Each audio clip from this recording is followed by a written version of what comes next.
Hello, our friends, Evolutionary Energy Arts family. Hello there, welcome back. Welcome back. And before we get started, just wanted to thank everybody that has been supporting us. You guys have been beautiful and so supportive after the surgery and everything going on. It's going to be, here comes the bills. But that's life. That is life, and we keep continuing on, and we're not going to stop. And you guys allow us to buy food and pay everything, and we appreciate it, and plus extra. But we want to say a huge thank you to Maria, Brian, Freddie, Renee, and Peter. You guys, thank you so much. We are so grateful. Every little bit helps, and it goes toward us being able to do this and helping Mike heal. Thank you. Yes, absolutely.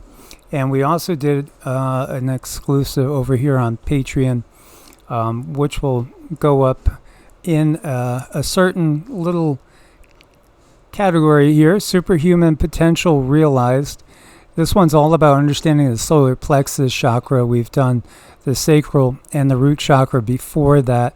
We've done a lot of deep dives in this, and I see this ultimately being like a huge mega reservoir of everything energy work, and really understanding the other dimensions of our being, how to cultivate, how to become the very best you, and develop your psychic abilities. And I like these too, because we have worked on thousands of people, and we have accumulated so much understanding with the hands-on energy work that we have done, and that goes into these videos too. Our what we have learned, our knowledge, our gnosis, everything goes in there, and I think that's what makes it different. That's what makes it different from other teachings, is because this is more hands-on what we have learned. Yes, absolutely. As we've I like to say, we've worked on people from all over the world, every continent except for Antarctica so far. Now, Trump had some words to use to describe Israel and Iran. He said those two countries don't know what the bleep they're doing, because there were some ceasefire violations that went on. And others have made note of this. Again, there's supposed to be a ceasefire taking effect. We will see if it holds.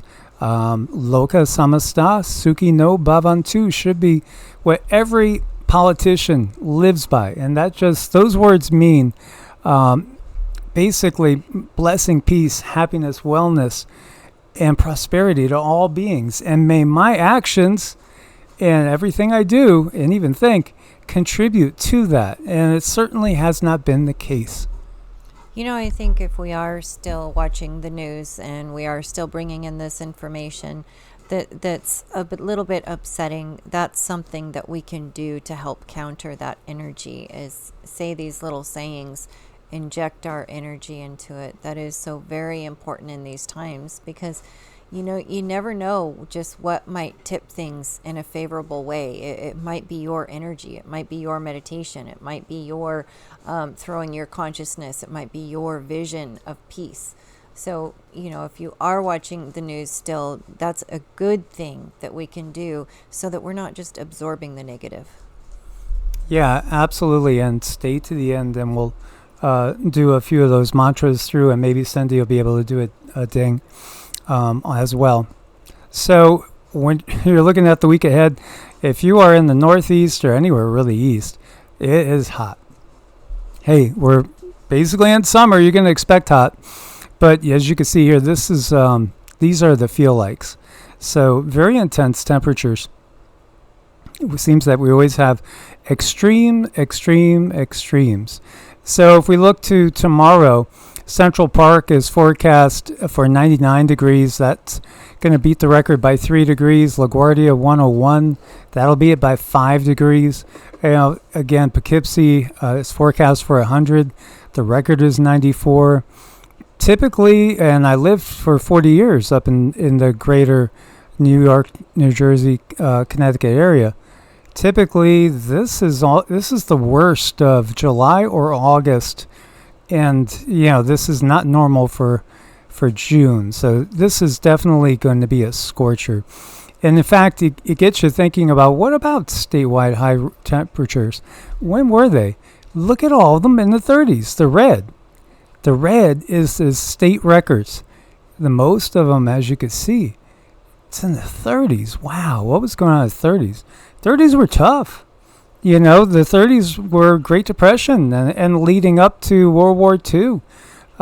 So it is really curious, because I noticed that long time ago, there's a correlation, it seems, between war and natural disasters and people's consciousness. Yeah, it's very important to keep that in mind, understanding that we are together, we're one with Earth. So of course she's going to be reactive to our energy. The Earth is what we are made of. So we have to keep that in mind. Absolutely. And the flooding over here in Guizhou in China, it just keeps getting worse. It's now the worst on record. And as you can see, large sections of the city are underwater. You know, it's amazing to see some of these cities over in China. New York City has like 8 million people, they say. Some of these cities have 20 to 30 million people. That's just unfathomable, the amount of people in one place. Wow, it's incredible. And meanwhile, jump all the way over to Venezuela, and you got record flooding going on over there in Paramo in Venezuela. It's just, par for the course, as Sassy is getting tired of all the geoengineering. Talk about unexpected. Now, is this heat? Is this water? Or is this the New Madrid waking up? Video captured a moment. A road buckled and sent a car flying. This is in Missouri. That's nuts. Yeah, that is nuts. I wouldn't be surprised about anything. I wouldn't be surprised if we had a mega quake, over July 4th. I wouldn't be surprised if there was some sort of terrorist attack on July 4th. Again, we don't want these things. It's just an obvious target time. So obvious. Again, 249th birthday of the U.S., and there's been so much strife in the world, so many sleepy cellular units. It would be the obvious time. If we make it past that time, and again, keep putting your positive mantras, energy, words, prayers, affirmations out there, that we do make it out without anything major, then truly, I think we are definitely pushing into better and better timelines. And be careful out there. Heat can really create some very difficult situations. And one of them, if this has never happened to you and you're going to be in one of these areas where it's that hot, be very careful getting gas, because if you are on empty and you just stick the gas thing in the tank and you hit full throttle, it can come right back and spray you right in your face. That's very, very dangerous. I experienced that. Thank goodness it didn't get me in my face and in my body, but I was getting gas when I was in the desert. It was so hot, and I started to put gas in and it spit right back out. So luckily I stepped aside and it missed me, but that's a common thing that happens, especially the emptier the tank, the worse that reaction can be. Just be careful. And your hoses too. When you turn on your hoses, a lot of times maybe the dogs or the kids will want to jump in front of the hose, but that hose can get really super hot. And I've heard of some horrific scaldings happening 100% on accident because the hose was sitting in the heat all day and just, people just weren't thinking. So be careful out there. Yes, absolutely. So, Marco Island in southwest Florida is absolutely gorgeous area.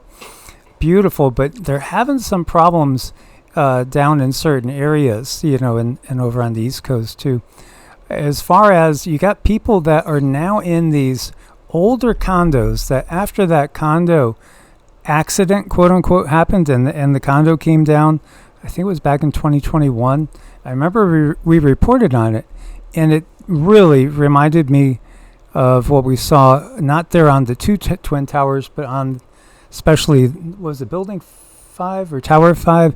It just straight down type of thing, that looks like planned demolition. Well, now because of pending mandatory repairs and rising HOA fees on aging towers, you got owners trying to get rid of them. And for as little, look at this is over in Boynton Beach, 2-bedroom, 2-bath condo. Hunters Run Country Club, access to a resort-style pool, high-end amenities, selling for $10,000. The owner paid $60,000 back in 2001. So it's down to $3 per square foot now. Marco Island, 1-bedroom, 2-bath condo complete with water access at Sunrise Bay Resorts. $9,000? What? Are you serious?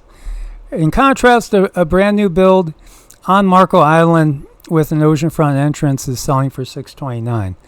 So, again, it just feels like this is another part in that herding the cattle into a certain area. This is really hurting people too, financially, and the stress levels, and it's something that's just so not nice. But they've put the laws in place, and they've done things just for this moment. So all along, they're playing a chess game. Most people do not know it, but they're putting laws in place so they can turn around and get people in the end. Yeah, absolutely. So this was from August 5th, 2024, a V-shaped UFO captured on infrared vision over Amarillo, Texas.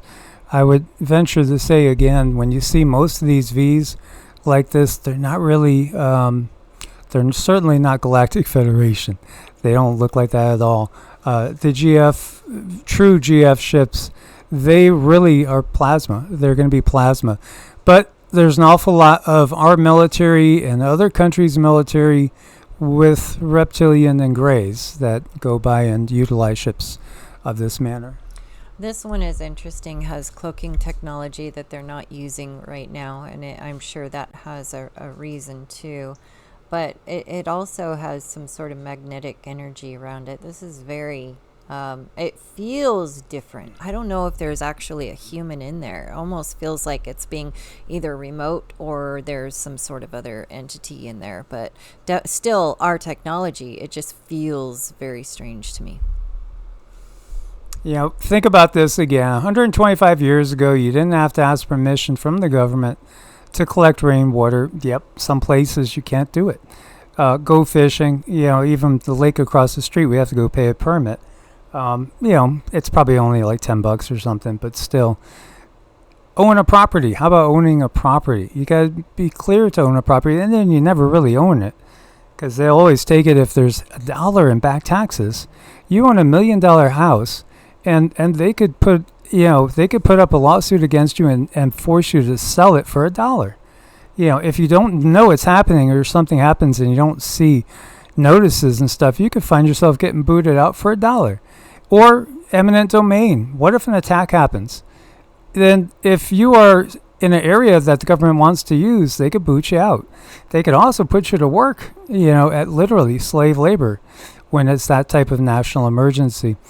Get married, hunt, own a weapon, cut hair, sell a product, protest, or sell food. Yeah, again, government has gotten bigger and bigger and bigger. And for the most part, most people's lives have gotten more difficult. Yeah, and when we look to nature, nature, oh, bummer. Did it switch on me there? Oh, that was going to be a nice one. Sorry, I'll dig it up again. Anyway, they like to do those little rug pulls. Meanwhile, in the Netherlands, we see the geese are all lined up and they're flowing along. Reminds me of the Pied Piper. This is what it's going to be like, kind of like with people. Hey, universal basic income, free 2,000 square foot apartment. Well, maybe half of that, and, Amazon deliveries every day, no charge. Just got to sign up over here, and there'll be an awful lot of people that go right along. But I know it won't be you guys. No, but it's definitely concerning because it is right around the corner. The laws are already written. They have everything already in place. And I think as long as you're aware of that, what roads not to go down, then I think, we'll be okay for a while. And look at this. I think the elephants, all animals are very, very beautiful and wonderful and adorable. But I kind of like elephants because they have ways that they don't really get advertised. They obviously mourn they're dead. Other ants and when a mommy elephant has a baby, the ants and stuff come around, and they come around and they help raise that baby. So they have a very human-like, and to me, it's kind of an advanced human-like way about them that is just so very beautiful. We could learn a lot from elephants. I think we need to do what they do. Yeah, I wouldn't even say, maybe we should get rid of using like terms like, well, they're almost human-like or this and that. Maybe we should be thinking more like angelic, because, what's an angelic being? It's something that's giving and loving and nurturing and supportive. I know. Isn't that beautiful? Just like our pets, they're very angelic. They depend on us, and anything they get has to come through us. And elephants, they have a way about them. They're at a certain vibrational frequency where if someone in their pack is really, really sick, they're going to do what they can to help that being no matter what. And I think we can learn how to be more humane by observing what these beautiful angelic creatures do, how they get along and how they interact. Yeah, the actual soul that is in the elephant may be one that has had human lives. This is part of the big reveal. It's not like what we've been brought up with in Sunday school, that's for sure. But at the same time, I think it's better in so many ways, because we are already eternal beings. We don't need dogma. We don't need any of that. You can, and you should, be able to just create your own spiritual system and just go with your own flow. Indeed, and you were going to do some mantras with this, and I was going to do a ding. Okay, so all I'm going to do is Loka Samasta Sukhi no Bhavantu. That's a very popular, easy one. May all beings everywhere be happy and free, and may all my deeds, thoughts, and actions contribute to that. And then at the end, just do Om and 3 Shantis. Shanti is peace, and Om is the sound of the universe. So in a way, you could say manifesting peace. So ready? Ready? Let's go. Start with the one. ding first. Okay. Loka Samasta Sukhi no Bhavantu. Om Shanti Shanti Shanti. Source bless and namaste. Much love, guys.